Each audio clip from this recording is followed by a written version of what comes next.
Antropología o estudio del hombre o seres humanos, el cual hemos puesto por título en esta mañana.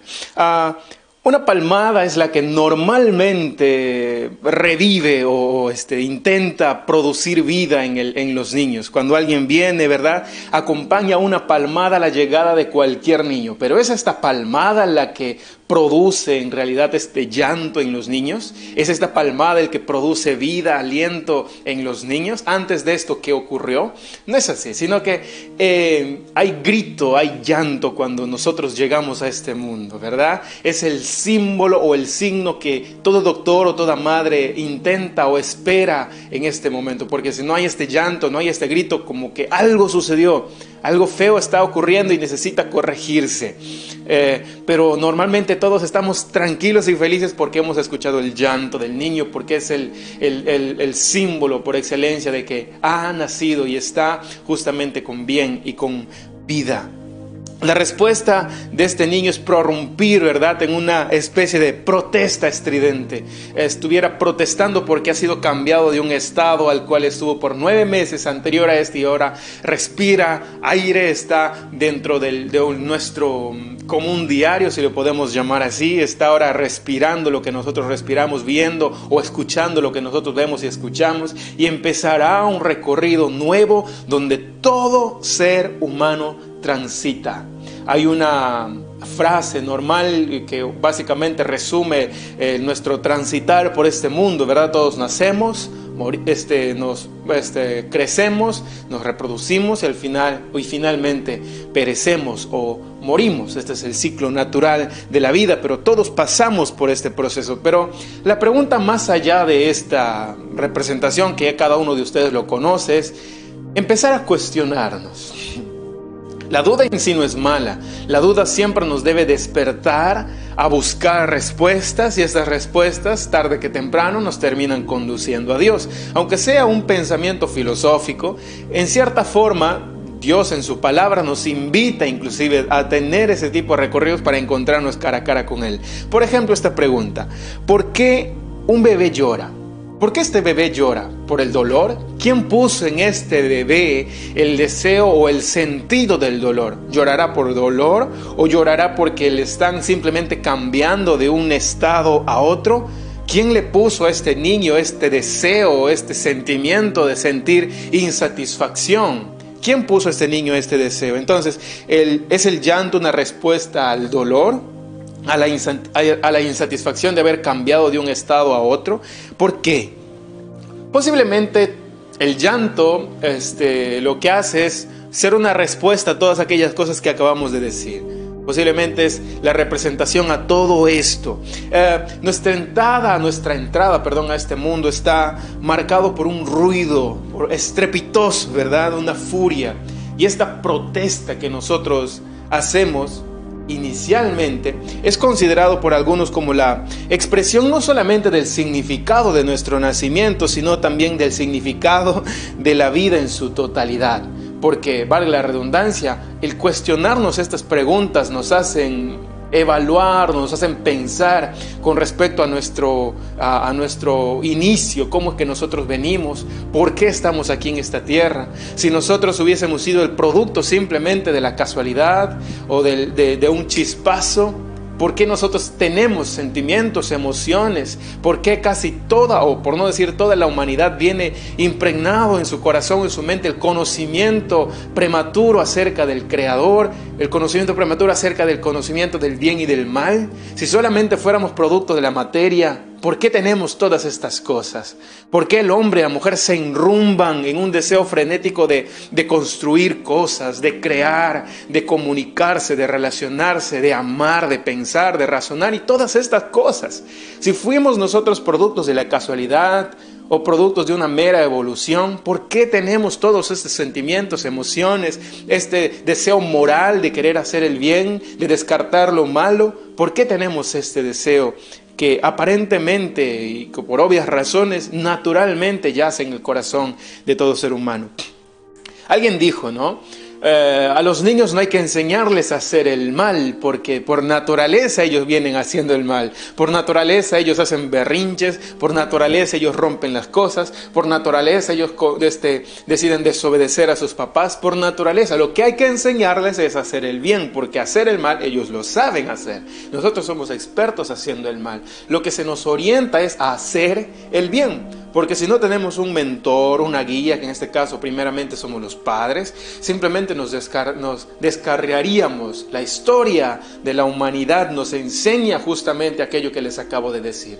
Si no tenemos un mentor, una guía, un rumbo a dónde arribar, un norte a dónde arribar, una forma de vida, el cual tú y yo debemos de tomarlo como modelo y guía, una ley que rija nuestra vida. Si no tenemos todo aquello, nosotros los seres humanos tendemos a descontrolarnos, tendemos a hacernos daño, y no solamente hacernos daño a nosotros, sino también hacer daño a nuestro alrededor. Bien dice Dios en la palabra, ¿no?, que toda la ley y los profetas se resumen en estos dos grandes mandamientos: amarás al Señor tu Dios con todo tu corazón, con toda tu alma, con toda tu mente, con todas tus fuerzas.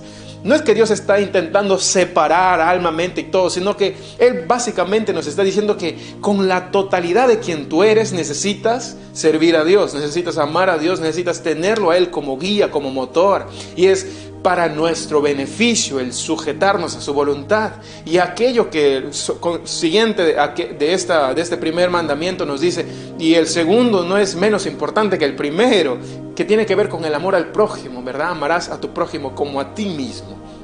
Entonces nosotros corremos un peligro inminente, no solamente en alejarnos de Dios, sino también en hacernos daño a nosotros mismos y también hacer daño hacia los demás, si no tenemos alguien quien nos guíe, alguien quien ponga los lineamientos a los cuales el ser humano debe de regirse. Esto básicamente nos lleva a desarrollar el primer punto. Esto fue una introducción que nos lleva a desarrollar el primer punto. Si el llanto del bebé me está tipificando, me está demostrando que básicamente el ser humano llora por algo, no es que la materia simplemente, producto del azar, nosotros tenemos este deseo de llorar y de protestar. No, hay algo dentro de nosotros que nos invita a redescubrir nuestro origen. ¿Quiénes somos nosotros? Y eso justamente nos lleva a ver por el primer punto, que es el conocimiento de uno mismo. El saber quiénes somos. No tener ningún significado es ser completamente insignificantes. No tener un significado de vida nos pone en una posición, valga la redundancia, de ser insignificantes. Y el ser insignificantes nos lleva a no tener ningún tipo de sentido. Y no tener sentido es no tener ningún valor. Hay un movimiento que no solamente es contemporáneo en nuestros tiempos, ya tiene años desde el origen, en pocas palabras, de la humanidad, en el que el hombre ha intentado alejarse lo más posible de Dios. Hay un deseo ardiente en el corazón de los hombres de propagar un deseo en que ustedes no tienen ningún propósito bajo la cobertura de Dios o bajo la voluntad de Dios. ¿Por qué este deseo? ¿Qué tanto ímpetu o qué tanto énfasis hay en el que nos alejemos de este deseo o de este conocimiento de que nosotros hemos sido creados a imagen y semejanza de Dios? ¿Por qué? ¿Qué sucede cuando nosotros terminamos creyendo aquellos tipos de movimientos? Simplemente lo que hacen es decirnos que nosotros hemos sido creados productos de la nada o de la mera casualidad. En pocas palabras, personas sin sentido, que trae como consecuencia que simplemente somos personas insignificantes. Si no tenemos sentido de vida, obviamente no somos personas insignificantes. Y si somos personas insignificantes, valga la redundancia, nos lleva a no tener sentido de vida. Y si no tenemos sentido de vida, somos alguien que no tenemos valor. Pero es contrario a esta postura que les acabo de mencionar, y pareciera un trabalenguas y me disculpo por ello. Lo que la Biblia nos dice es que nosotros, en Dios, hemos sido creados a su imagen y semejanza. Eso es sentido de identidad, sentido de valor, de significancia, que tenemos un propósito aquí en esta tierra. Que no solamente estamos porque el aire es gratis, sino porque tenemos un propósito de vida. Ese propósito, ¿quién nos lo da? ¿La materia? ¿La nada? ¿Quién nos lo proporciona? ¿Quién hace que yo sienta este deseo en mi corazón de amar, de sentir, de pelear, de cuidar a mis hijos, de proteger, del deseo de mi corazón de conocer a mi Creador? ¿Quién puso ese deseo? Si no es básicamente una invención de la materia, porque si solo se tratase de materia no tendríamos esto, a menos que exista un Creador. Y ese Creador es Dios con nosotros. El sentido de nuestra vida entonces está vinculado a estas preguntas que normalmente nosotros nos hacemos. ¿Quiénes somos? ¿O qué somos? ¿Quiénes somos o qué somos? Y es una cuestión de identidad. Si nosotros no sabemos responder esas preguntas, o básicamente las respuestas están direccionadas al sin propósito o a la nada, en pocas palabras lo que nos está diciendo es que no tenemos una identidad clara. Pero a nosotros ser conscientes de que nuestra existencia, el propósito de nuestra vida está relacionado con nuestro Creador, y nuestro Creador es Dios, entonces podemos entender quiénes somos nosotros, para qué estamos aquí en esta tierra, qué es lo que yo debo hacer aquí en esta tierra, y entiendo también los procesos naturales por los cuales yo paso y vivo con respecto a mis sentimientos, emociones, con este deseo que tengo de luchar y de seguir peleando, con el deseo de conocer a mi Creador. Todas estas cosas, como les dije hace un momento, no son productos de la mera casualidad. El entender que somos creación de Dios, que somos hijos de Dios, nos ayudan a revelar nuestra perfecta identidad. Cuando nuestra historia es contada o aislada desde la historia de Dios mismo, entonces simplemente somos, como les mencioné hace un instante, no somos una pasión inútil. Un filósofo dijo eso anteriormente, somos como una mera pasión inútil que no sirve para nada. Permanecemos solos e insignificantes. ¿Por qué entonces tendríamos que educar a nuestros hijos? ¿Por qué tendríamos que amar? ¿Por qué tendríamos que responder a este deseo innato en nuestro corazón de amar, de proteger, de coberturar? ¿Por qué tendríamos que hacer caso si somos personas con pasiones inútiles, si somos insignificantes? ¿Por qué tendríamos que hacerlo? Simplemente nos quedamos de brazos cruzados y asunto finalizado, pero no es así. El solo hecho de que la totalidad de la humanidad siempre se ha batallado con estas preguntas con respecto a su identidad, acerca de dónde proviene, es la respuesta justamente de que nosotros hemos sido creados por un Dios. Si no somos entonces criaturas hechas por Dios y relacionadas con Dios, entonces somos un mero accidente cósmico. Somos producto del azar y del vaivén del universo, y que por una mera casualidad, un chispazo que nadie lo había controlado, se originó el hombre y estamos aquí. Nuestro origen es insignificante, y nuestro destino es igual de insignificante también. No solamente nuestro origen, sino nuestro destino es insignificante. Y no solo el origen y el destino, sino también el proceso de vida se convierte en algo insignificante que no tiene valor. Somos ceros a la izquierda, desnudos de dignidad y también de valor. Es importante entonces que nuestro sentido de identidad, de propósito, de origen, de proceso y aún de destino descanse en la persona del Creador. Aún David se hacía este tipo de cuestiones con respecto a estas preguntas que les acabo de dar. Mira lo que dice en Salmos capítulo 8, versículos del 3 al 5. Dice: cuando veo tus cielos, obra de tus dedos, la luna y las estrellas que tú formaste, digo, ¿qué es el hombre para que tengas de él memoria, y el hijo del hombre para que lo visites? Le has hecho poco menor que los ángeles y lo coronaste de gloria y de honra. Haber sido creados, mis estimados hermanos, por Dios, lo que hace es haber sido creados por Dios, lo que hace es decirnos que nosotros vivimos en una relación y en una armonía con Dios, y producto de esta relación y de esta armonía y de este propósito que Dios tuvo de crearnos a nosotros, hace que recibamos esta corona, el cual menciona aquí David. ¿Pero qué corona? Esta corona de gloria, el cual menciona David, es básicamente nuestra dignidad.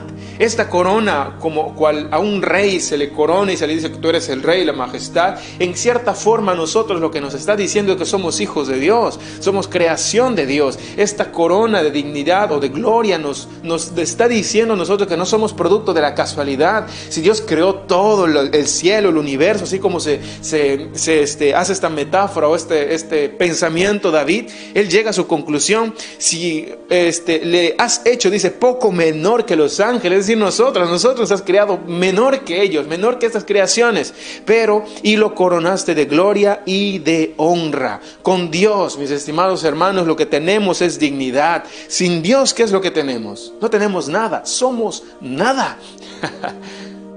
Por más que escuchemos cuestionamientos con respecto a esto, aquellas personas que intentan persuadirnos para decirnos que no tenemos ningún propósito en Dios, somos producto de la nada, escuchémoslo y que ellos crean que su vida y su origen, su proceso y su destino no tienen sentido, pero nosotros debemos de aferrarnos a que hemos sido creados a imagen de Dios, y eso nos da a nosotros un propósito de vida, un propósito de vivir esta vida y un propósito final de nuestros días también. Ayudémonos a nosotros mismos en pensar en aquello que les estoy dando. Esto es hacer un poco de filosofía con respecto a nuestra vida, pero son cuestiones que nos llevan no a alejarnos de Dios, sino que nos llevan a cuestionarnos acerca de aquellas personas que vienen con un deseo frenético de alejarnos de nuestro Creador, y nosotros con valentía, con frenesí, estar dispuestos a pelear y defender nuestro origen. ¿Dónde fuimos originados? En nuestro Creador. ¿Cómo vivimos en esta vida? En base a nuestro Creador. ¿Cuál es el destino final de nuestra vida? En los brazos de nuestro Creador. Por eso somos en Él, vivimos y morimos en Él y para Él. En resumen de aquel primer punto que les estoy dando acerca del conocimiento de nosotros mismos, en resumen, el conocimiento de nosotros mismos nos conduce al conocimiento de Dios, el cual básicamente nos brinda un entendimiento más elevado y más completo de nosotros mismos. Me dejo entender. Si somos conscientes de nuestra existencia, nos hace cuestionar entonces de dónde venimos. Ese tipo de preguntas nos llevan justamente a redescubrir o buscar a nuestro Creador, y nos encontramos con Dios. El encontrarnos con Dios, Él nos va a reflejar nuestro sentido de identidad. Es como un ida y vuelta, este descubrimiento que nosotros estamos haciendo. ¿Qué pasa si los seres humanos estamos en relación con Dios? Vivimos en esta armonía con Dios. Hice una especie de ecuación y sé que lo vas a entender.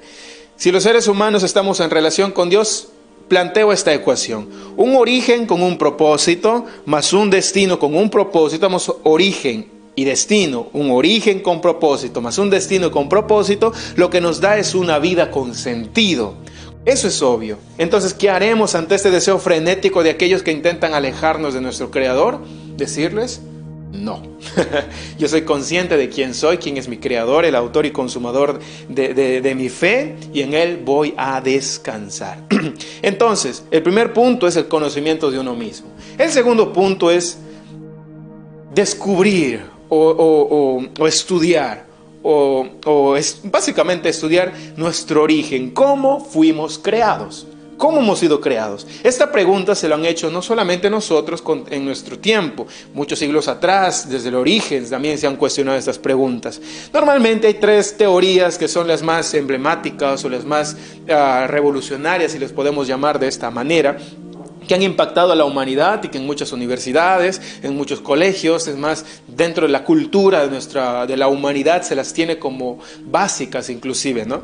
Por ejemplo, la teoría evolucionista, aquel que postula Darwin. Básicamente lo que él dice que en el origen o el principio existieron una serie de aminoácidos que se juntaron, ¿verdad?, en el mar y formaron una célula, y esta célula pues evolucionó en diferentes tipos de especies hasta que simplemente el hombre se originó, ¿no? Es decir, de una especie en particular, todas las especies fueron apareciendo de acuerdo al temperamento, de acuerdo al lugar donde vivían, al condicionamiento de donde estaban. Entonces se creaban nuevos seres.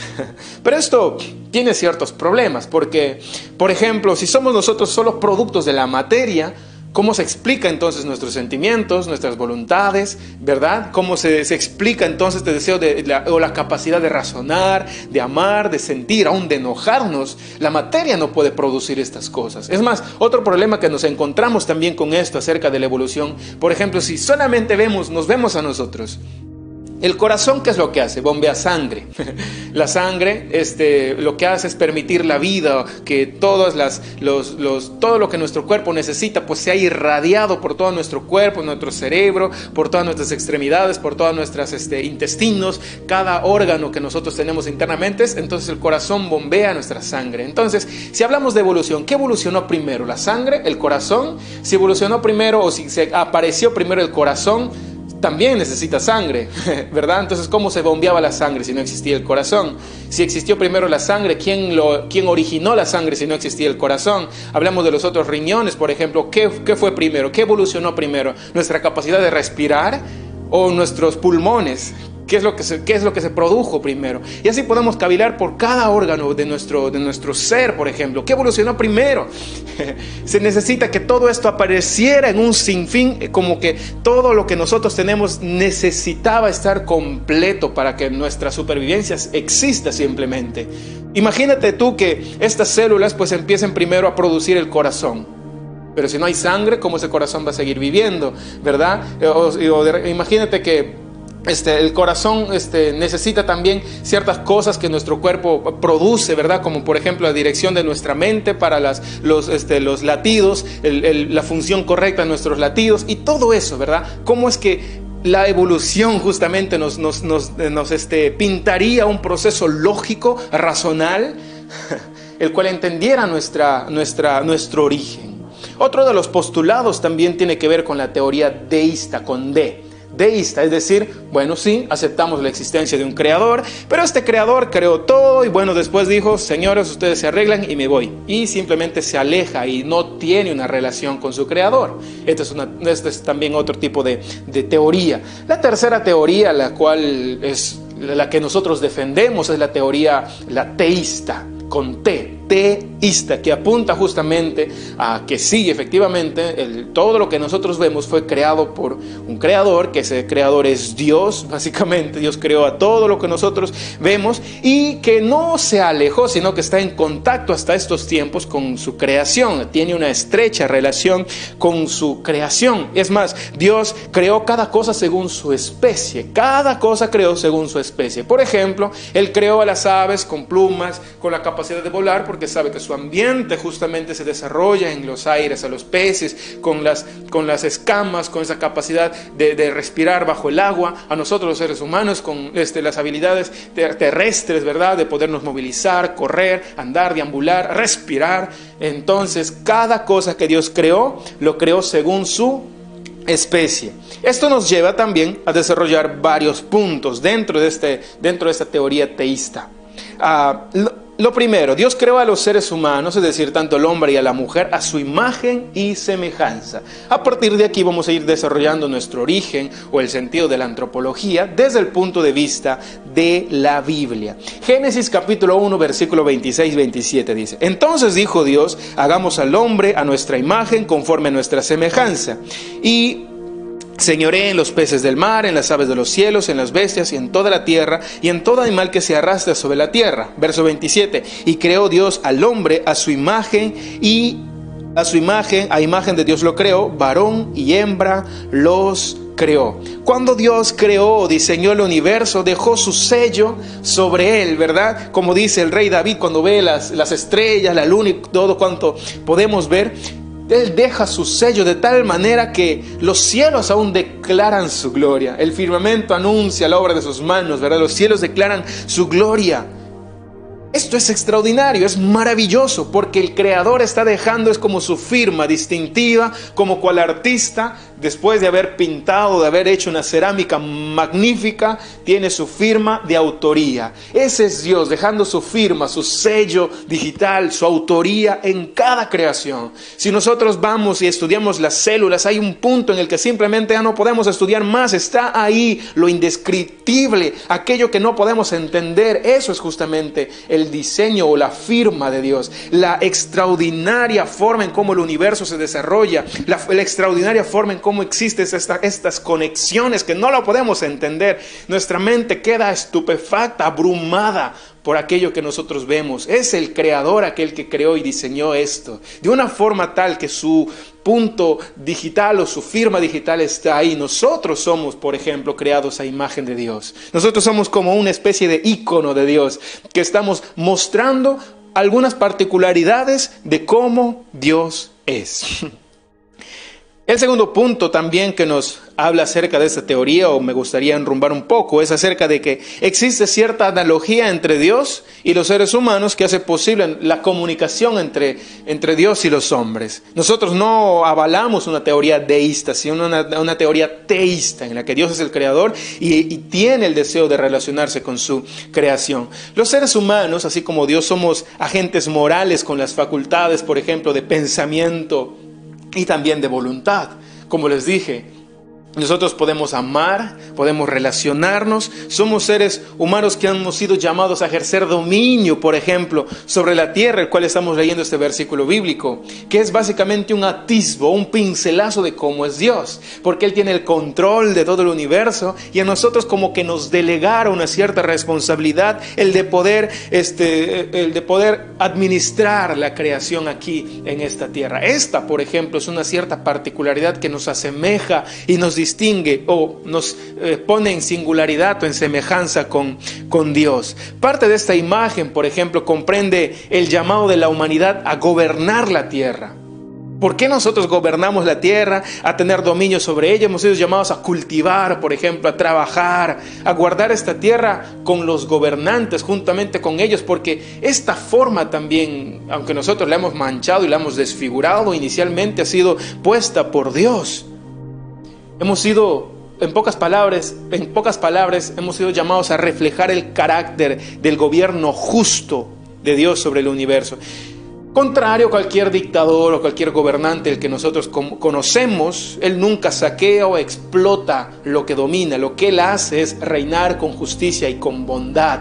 Ese es o fue el primer propósito del hombre, pero ustedes saben, y lo vamos a desarrollar más adelante, que el pecado y la desobediencia del primer hombre, tanto de Adán y Eva, provocaron que justamente mancháramos esta imagen por el cual nosotros hemos sido creados. Otro punto que quiero decirles es que en la caída, la imagen de Dios en los seres humanos se opacó. Recuerden que nosotros hemos sido creados a imagen y semejanza de Dios. Cuando el hombre peca, es como si nosotros nos estuviéramos viendo al espejo y viéramos bastantes cosas, ¿verdad? Que se asemejan con Dios, pero cuando vino el pecado es como que nuestro espejo se ha opacado. Y lo que se refleja de nosotros, o lo que se refleja de Dios en nosotros, son algunos atisbos manchados de algunas impregnaciones de maldad y tantas cosas. Ya no es tal cual de repente en un inicio Dios nos lo creó, sino que el pecado lo que vino es a manchar y destruir aquello que Dios había puesto inicialmente en nosotros. Y esta capacidad, por ejemplo, de reflejar su santidad se vio opacado. Nosotros, cuando recibimos a Cristo en nuestro corazón, pasamos por un proceso de santificación. Y aun cuando tenemos a Cristo en nuestro corazón, si se tratara de nosotros, no podríamos mostrar una santidad completa y absoluta. No podríamos. Aún estamos como un espejo nublado, que obviamente vamos a pasar por un proceso y que poco a poco este espejo va a ir aclarándose hasta el día en que nuestro cuerpo sea glorificado y estemos con Él. Y solo en ese entonces, pues toda esta opacidad se borrará y podemos ver claramente nuestra imagen y semejanza con Dios. Lo otro es, Cristo es la imagen perfecta de Dios, es decir, lo que nosotros hemos perdido en la persona de Cristo, Él viene con el deseo de recuperar esa identidad de la plenitud de la imagen de Dios. Hebreos capítulo 1 versículo 3 dice: el cual, siendo el resplandor de su gloria y la imagen misma de su sustancia, la imagen misma, tal cual, Él es Dios, la imagen misma de su sustancia, y quien sustenta, dice, todas las cosas con la palabra de su poder, habiendo efectuado la purificación de nuestros pecados por medio de sí mismo, se sentó a la diestra de la majestad en las alturas. Colosenses capítulo 1, verso 15. Él es la imagen del Dios invisible, el primogénito de toda la creación. Entonces, el propósito de Cristo es venir y restaurar esta imagen y semejanza que se había perdido producto del pecado. Es muy, muy importante entender esto. Ahora, la pregunta salta de esta manera: ¿nosotros aún seguimos siendo a imagen y semejanza de Dios? Veamos lo que la Biblia nos dice. Por ejemplo, en el capítulo 9 de Génesis, versículo 6 dice: el que derramare sangre de hombre, por el hombre su sangre será derramada, porque la imagen de Dios es hecho a imagen de Dios es hecho el hombre. Esto ya es después de la caída del hombre, es después del pecado de Adán y Eva. Entonces la Biblia sigue declarando que efectivamente el hombre ha sido creado a imagen y semejanza de Dios. Pero de repente ha sido muy cercano y de repente a lo mejor ahora ya no somos creados a imagen y semejanza de Dios. Veamos lo que dice Santiago en el Nuevo Testamento, refiriéndose a otro punto práctico, pero hablando acerca de esto. Santiago capítulo 3, versículo 8 al versículo 9 dice: pero ningún hombre puede domar la lengua, que es un mal que no puede ser refrenado, llena de veneno mortal, dice. 9. Con ella bendecimos al Dios y Padre, y con ella maldecimos a los hombres que están, eso que aduce el tiempo presente, que están hechos a la semejanza de Dios. Cuando la Biblia dice imagen y semejanza, no es que está intentando separar, sino que le está diciendo que justamente estas particularidades es las que nos asemejan a Dios. Hemos sido creados tanto imagen y semejanza de Dios. No intenta dividir, por mal que algunos de repente, algunos tipos de corrientes intentan dividir tanto imagen y semejanza, pero lo que nos encontramos en la Biblia es que en algunas veces se usa como sinónimo uno y lo otro, como el que estamos encontrando en Santiago. Entonces, hemos visto el primer punto, que habla acerca del conocimiento de uno mismo, que nos lleva a conocer a Dios, y el conocer a Dios nos lleva justamente a conocer quién realmente somos. El punto número 2 nos ayuda a definir de qué manera nosotros hemos sido creados. Se postularon algunas teorías, las cuales son muy conocidas, en las cuales nosotros creemos que venimos de un creador y que el creador, que es Dios, está aún en armonía, en relación con su creación. El punto número 3, lo he llamado el hombre como cuerpo y alma. Es decir, ¿de qué estamos constituidos? ¿De qué formamos parte? Desde el punto de vista de lo que les acabo de decir, desde el cuerpo y alma. Mira lo que dice Mateo capítulo 10, versículo 28. Y no temáis a los que matan el cuerpo, mas el alma no pueden matar. Temed más bien a aquel que puede destruir el alma y el cuerpo en el infierno.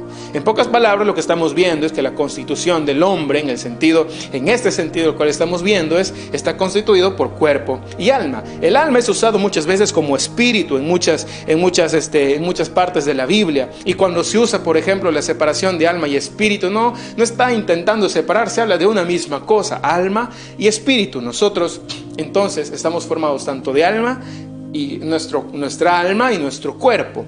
Los seres humanos creados en este sentido a imagen y semejanza de Dios son criaturas creadas, valga la redundancia, en un cuerpo material y de un alma no material. Porque si esto no sería el sentido de nuestra vida, entonces ¿qué explica que este cuerpo pueda moverse, pueda hablar, ¿verdad? Pueda sentir, pueda razonar? Porque esto no podemos crearlo con total naturalidad. Los inventos y lo que el ser humano ha intentado alcanzar, los robots más sofisticados, ninguno de ellos puede tener decisiones propias. Siempre hay un programador, un diseñador humano detrás de todo eso. ¿Me dejo entender? El alma, entonces, no puede existir en ningún momento separado del poder sustentador de Dios. Si, por ejemplo, cuando vemos en la Biblia, en el Génesis, dice que Dios creó al hombre del polvo de la tierra y Él le dio el soplo de vida, el aliento, el alma, el cual nos permite a nosotros relacionarnos no solamente con Dios, sino relacionarnos con nosotros mismos y también con nuestro prójimo. Hechos capítulo 17, versículo 28 dice: porque en Él vivimos y nos movemos y somos, como algunos de vuestros propios poetas también han dicho, porque linaje suyo somos. Es decir, nosotros no podríamos existir si viviéramos desligados de Dios. ¿Por qué? Porque en Él vivimos y nos movemos y somos. Eso es lo que nos declara la palabra de Dios. Toda persona ha caído tanto en el cuerpo como en el alma. Todos nosotros hemos caído tanto en el cuerpo como en el alma. Son los objetos, en pocas palabras, el cuerpo y alma del ser humano, los objetos de la gracia salvadora de Dios. Cuando Él viene y nos dice que Él nos va a restaurar y nos va a salvar, Él nos dice que nosotros vamos a ser redimidos por Él, ¿verdad? Él nos va a salvar. Nuestra alma pues tendrá este final, que el cual deseamos con todo nuestro corazón estar cercanos a Él, pero también nos habla del cuerpo. Dice que nuestro cuerpo también va a ser redimido y va a ser, es más, glorificado. Tenemos libre del pecado y libre de lo que el pecado ha producido en nosotros, tanto en nuestro cuerpo y en nuestra alma. Cuando Pablo, por ejemplo, habla acerca de la lucha entre la carne y el alma, o la carne y el espíritu, este conflicto que él habla, no está hablando del conflicto de la naturaleza, es decir, de nuestro cuerpo como tal y nuestra alma como una especie que están en batalla. No, lo que Pablo, por ejemplo, él dice, lo que está él reflejándonos es esta batalla entre nuestra antigua naturaleza y nuestra nueva naturaleza. La antigua naturaleza, pues antes de que nosotros hemos recibido a Cristo en nuestro corazón, plagados de tantas y tantas cosas, principalmente de una condenación al infierno, ¿verdad? El habernos nosotros sido constituidos hijos de Dios, a nosotros pues nos pinta la Biblia y nos dice que somos criaturas nuevas. Si bien Él nos garantiza esto, hay una lucha interna con nuestra vieja naturaleza, que esta va a ser vencida en el proceso de la santificación. Recuerdan tres cosas: justificación o salvación, santificación y glorificación. La justificación es cuando recibimos a Cristo en nuestro corazón. La santificación es el proceso mediante el cual el cristiano pues se va despojando. Es como si este saco fuera la vieja naturaleza y me voy quitando de ella, y al mismo tiempo me voy vistiendo de la nueva naturaleza, el cual finalmente terminará completamente en mí. Ese será el cuerpo glorificado, el cual la Biblia nos dice. Por ejemplo, 1 de Pedro, capítulo 2, versículo 11 dice: Amados, os ruego como extranjeros y peregrinos que os abstengáis de las pasiones carnales que combaten contra el alma, por ejemplo, ¿verdad? Es decir, hay esta lucha perpetua, si lo podemos decir, perpetua en el sentido de nuestra vida terrenal aquí en esta tierra. Obviamente es terrenal aquí en esta tierra. Esta lucha es contra nuestra vieja naturaleza caída y la nueva naturaleza que ya Dios ha propiciado y ha dado a cada ser humano que se ha arrepentido de sus pecados. El tercer punto ahora justamente nos lleva a ahondar un poco aquello que les estoy diciendo: el pecado. El pecado ha manchado no solamente al cuerpo, sino también al alma, que es sinónimo de espíritu. Es decir, el pecado lo que ha hecho es manchar la imagen y semejanza de Dios tanto en el cuerpo y en el alma. Entonces, ¿qué es el pecado como tal? ¿Cómo afecta al ser humano? ¿Cómo nos afecta a nosotros? Originalmente, y muchas veces en este espacio y también en la iglesia o en la congregación, les he explicado qué significa este pecado, ¿verdad? Que en el original, la forma en cómo se escribe es hamartía, es lo que significa es errar al blanco. Y básicamente nos está diciendo que la forma en cómo el hombre, refiriéndome a varones y mujeres, la naturaleza humana, lo que hace o errar al blanco, la forma en cómo erra al blanco es justamente desobedeciendo acerca de las leyes estipuladas por Dios. Cuando decidimos no obedecer aquello que Dios nos ha dado, justamente estamos cayendo en pecado.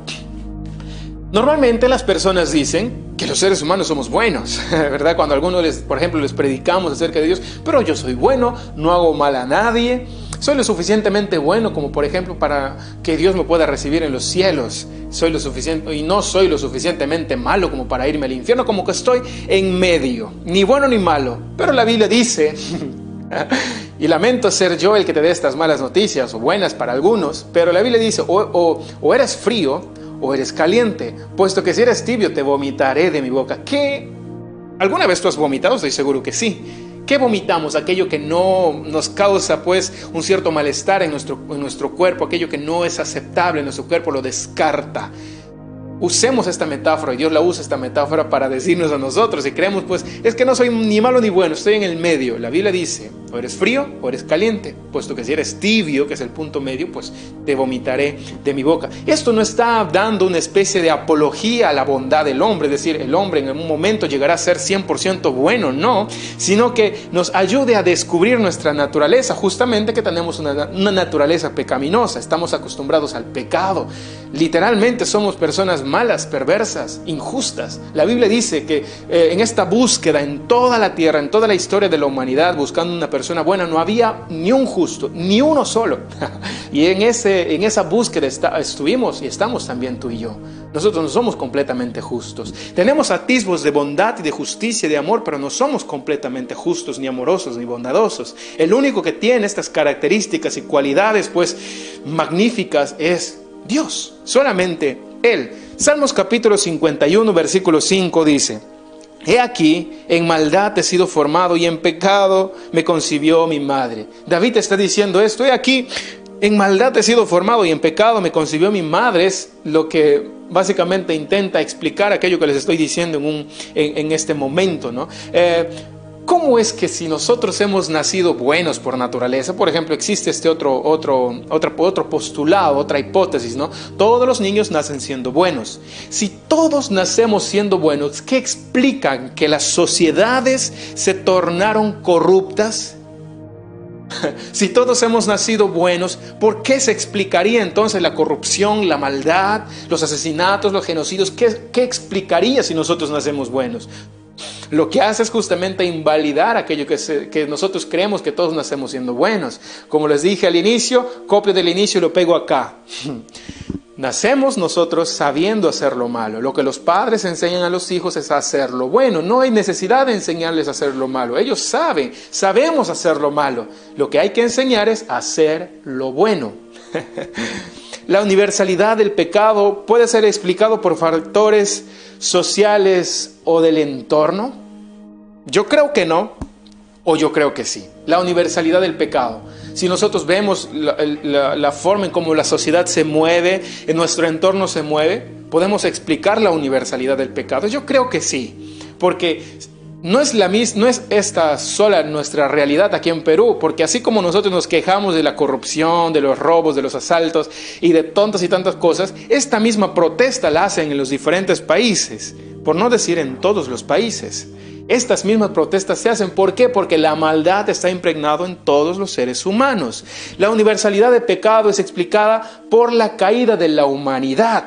Es decir, a causa o a razón de que el hombre ha caído en el origen, como se explica en la caída de Adán y Eva cuando ellos pecaron, es que originó justamente lo primordial, el principal, el que despertó justamente la maldad en el ser humano, en la que nuestra naturaleza pecaminosa ya estuvo presente, ¿verdad? Como con el pecado original. Es decir, tenemos al pecado original en nosotros y tenemos nuestra naturaleza pecaminosa entonces también. Entonces, todos pecamos, ¿saben por qué? Porque somos pecadores por naturaleza. ¿Por qué un árbol de mango da mangos? Porque su naturaleza es dar mangos. ¿Por qué el ser humano peca? Porque somos pecadores. Esa es nuestra naturaleza. La ley de Dios, en pocas palabras, lo que hace es expresar su propia justicia y es el estándar supremo para nuestro comportamiento. El momento en el que nosotros no damos al blanco es porque estamos justamente poniéndonos a un costado del estándar de Dios, y ese es pecado. Romanos capítulo 3, versículo 23, un verso muy, muy conocido. Por cuanto todos pecaron, no dice por cuanto algunos, sino por cuanto todos pecaron y están destituidos de la gloria de Dios.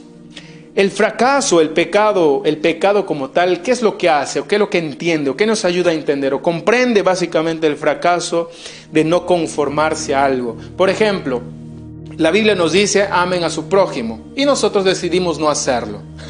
Ese se llama un pecado de omisión, omitir algunas cosas que Dios nos ha mandado. Es que, mira, yo no robo, pero tampoco es que has intentado no hacerlo. Es decir, en el sentido de cuando Dios nos dice, perdona, pero decidimos no hacerlo, no lo hago. Ese es el pecado de omisión. Hay otro pecado también que se llama el pecado de comisión. Por ejemplo, no robarás, es explícitamente el mandato y nosotros pues robamos. No mentirás y mentimos.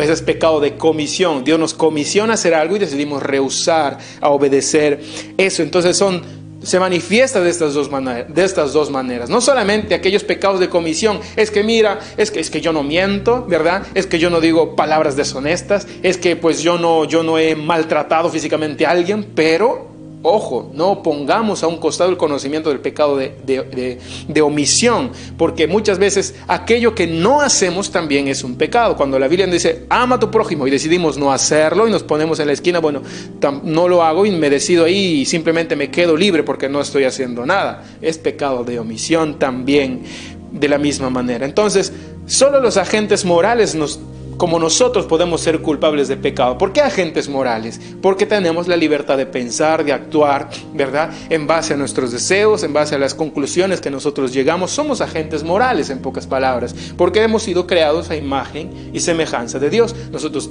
tomamos la decisión de pecar. Primera de Juan, capítulo 1, versículos del 8 al 10. Dice esto: si decimos que no tenemos pecado, porque, ojo, hay algunas personas inclusive que dicen, ya nosotros los cristianos no pecamos, no pecamos, no tenemos una naturaleza pecaminosa a lo mejor, no somos personas de repente que descansamos en el pecado por alevosía, pero sí somos personas que pecamos. Dice, si decimos que no tenemos pecado, Primera de Juan capítulo 1 versículos del 8 al 10, y creen de repente que les estoy mintiendo, la Biblia lo declara. Dice, nos engañamos a nosotros mismos y la verdad no está en nosotros. Verso 9, si confesamos nuestros pecados, Él es fiel y justo para perdonar nuestros pecados y librarnos, dice, y limpiarnos de toda maldad. Verso 10, si decimos que no hemos pecado, le hacemos a Él mentiroso y su palabra no está en nosotros. Aguarda un momento si nos atrevemos a decir que no pecamos. Claro que pecamos, pero lo que hacemos en este proceso de santificación, como les expliqué un momento, en este hecho de desvestirnos de nuestra vieja naturaleza, vamos a cometer un sinnúmero de pecados y faltas, y vaya que no estoy haciendo una apología al pecado. Entonces, como podemos pecar, vayamos y pecamos, pero si hay ese deseo en tu corazón, y eso nos lleva a otro cuestionamiento. Por ejemplo, ¿existirá una persona cristiana que ha confesado sus pecados y que desea y tiene el deseo de pecar sin ningún tipo de remordimiento? No, pues simplemente esta persona nunca recibió a Cristo en su corazón, solo fue un acto emotivo, pero que al fin y al cabo no tiene ningún remordimiento cuando esta persona peca. Que es lo contrario, por ejemplo, alguien que se cuestiona, ¿habré perdido mi salvación? El solo hecho de habértelo cuestionado nos está diciendo de que no lo has perdido, porque hay un deseo en tu corazón de no hacerlo y procuras no hacerlo y estás pues perseverando en no caer en la tentación, y cuando has caído pues te arrepientes y vuelves a levantarte, pero no se convierte en un hábito al cual estás deseando hacerlo ya cuando y pronto para pecar, sino que nuestro espíritu se contrista. Me dejo entender. Esto, estamos hablando entonces acerca del pecado. Entonces es muy claro, muy específico, ¿verdad? El pecado ha sido originado desde la desobediencia de Adán y Eva, que ha sido impregnado en toda la humanidad. Todos los seres humanos somos pecadores, no hay una persona que sea lo suficientemente buena como para merecerse el ser perdonado por Dios. Y esto nos lleva al último punto. En este estudio de antropología o estudio de los hombres, o estudio del hombre o de los seres humanos, nos lleva al último punto, que es acerca de la salvación. Aquellos que estábamos esperando hasta este punto, hablando del pecado, pues estoy en problemas. ¿Qué hago entonces? Si no soy bueno, ¿cómo puedo corresponder al amor de Dios? ¿Cómo puedo estar en el seno del Padre? ¿Cómo puedo hacerlo?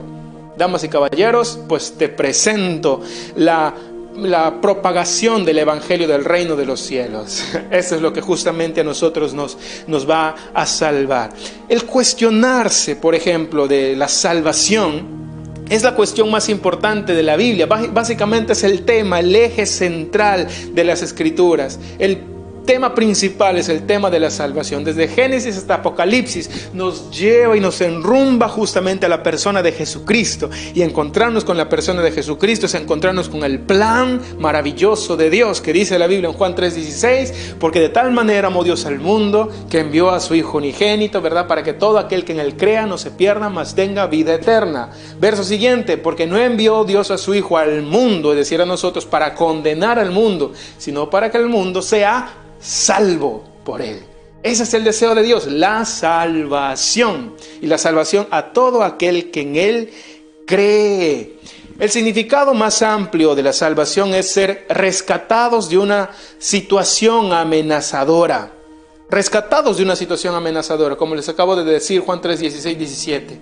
Él viene y nos rescata. ¿De qué? De la condenación del pecado. Hemos leído Romanos 3, 23, dice, porque la paga del pecado es muerte, más la dádiva de Dios es vida eterna en Cristo Jesús. Romanos 3, 23, por cuanto todos pecaron y están destituidos de la gloria de Dios. Romanos 6, 23 es el siguiente, ¿verdad? Por cuanto todos pecaron, es lo que nos dice Romanos 3, 23. Por cuanto todos hemos pecado, estamos justamente destituidos de la gloria de Dios. La salvación suprema también lo que significa es ser librados de la peor calamidad de la ira de Dios. O somos amigos de Dios o somos enemigos de Dios. Así de sencillo. Pareciera un tema de repente un poco escabroso hablar sobre esto, pero ¿salvos de qué? Salvos de la condenación del pecado. ¿Pero qué es eso? Es justamente la ira de Dios. Si no somos amigos de Dios, la Biblia dice somos constituidos enemigos de Dios. Si no somos amigos de Dios, es lo contrario. Si decidimos rehusarnos a Dios, en pocas palabras, nos estamos considerando enemigos. Si no somos amigos, somos enemigos de Dios. Recuerdan que no hay ni tibio, no hay frío, o eres frío o eres caliente, puesto que tibio no existe esa condición, o es A o es B, o eres amigo o eres enemigo. Es así como nos lo pinta la Biblia. Alguien se preguntó, y les dije la vez pasada, alguien se para y dice, Luis Miguel o pastor, ¿no crees que Jesucristo pide mucho? ¿No crees que Él pide demasiado? No, Él no pide mucho ni pide demasiado, Él pide todo, Él pide toda tu vida, no una parte especial de ti, Él pide toda tu vida. Y en ese sentido, lo que Él desea es ser amigos de nosotros. ¿Quién no quisiera ser amigos de Dios?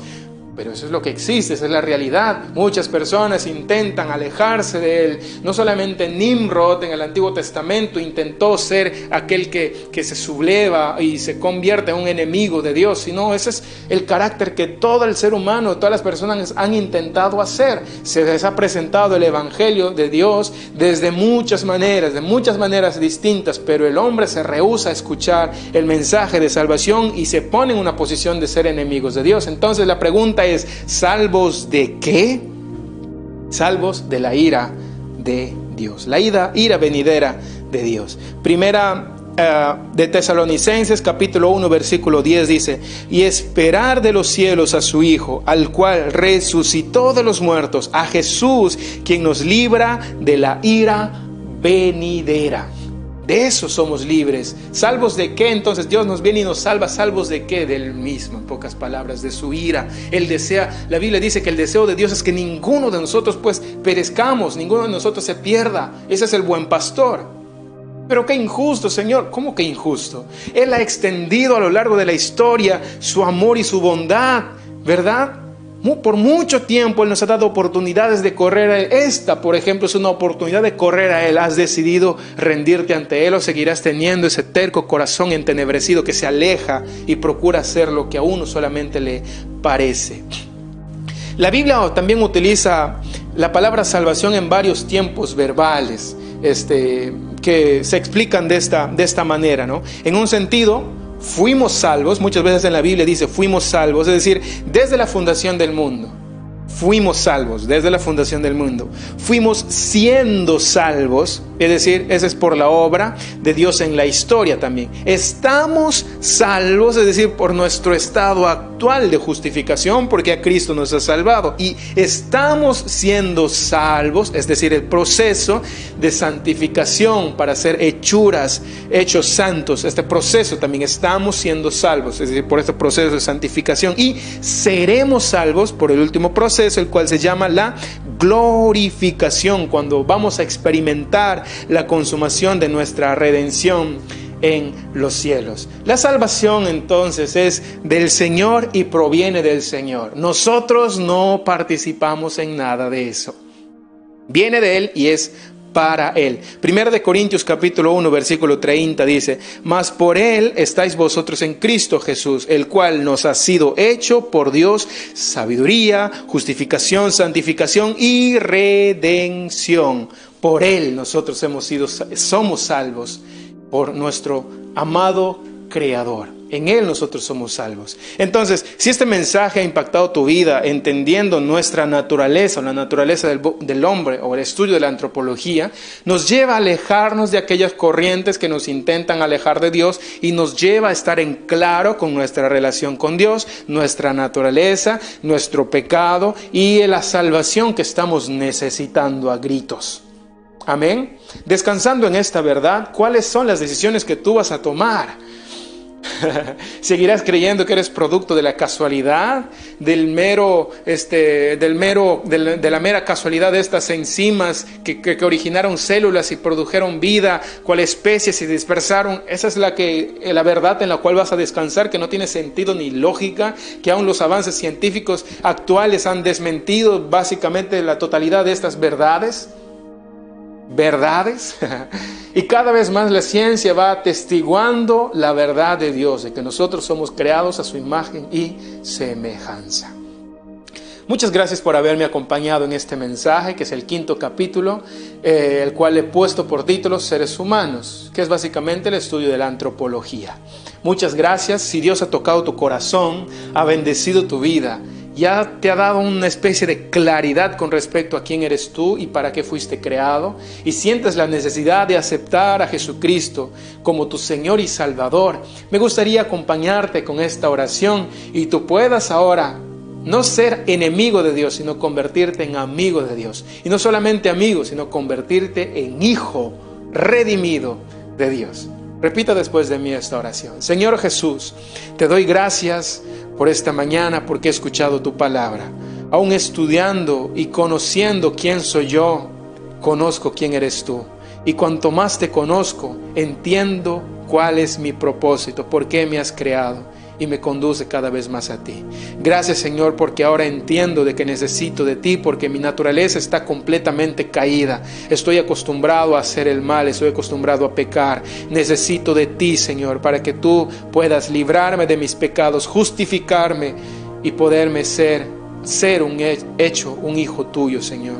Te pido todo esto en el nombre de Jesús. Amén, amén y amén.